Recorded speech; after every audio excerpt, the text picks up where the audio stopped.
Šiandien patirtas pralaimėjimas prieš Vengriją, kokios būtų jūsų mintis po šių rungtynių?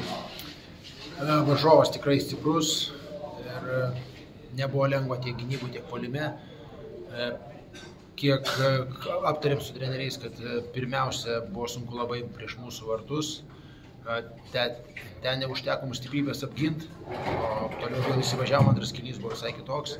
Pirmam tie praleisti įvarčiai šiek tiek numušė išmušė iš vėžių, bet antram kėlinį grįžom, sužaidėm kėlinį 0-0 ir toks jausmas, kad atrodo lyg galim kabintis ir turėjom progų daugumoje, bet vis tiek matom, kad ta komanda yra tikrai pažaidus ir elitiniam divizione ir šiek tiek mums pritrūko šiandien. Per 2 rungtynės praleista 13 įvarčių, ko pritrūksta gynyboje ir ką reikėtų taisyti?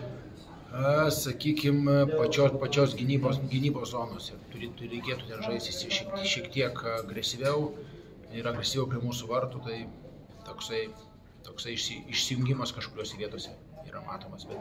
Bet taisysimės, rytoj kitas varžovas yra mūsų varžovas, jam kausimės ir bandysim parodyti save dar geresnius. Po pirmų 2 rungtynių prieš aukštesnio diviziono komandą lauks mūsų diviziono komanda.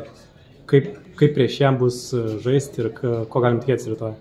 Tai šitą turnyrą atvažiavęs visą laiką tikėsi, kad žaisi vis geriau kiekvienas rungtynės ir taip ir yra, tik tai, sakau, šiandien varžovas buvo tikrai sunkiai įkandamas. Tai rytoj yra mūsų, kaip sakai, mūsų grupės komanda ir stengsime eiti ir laimėti.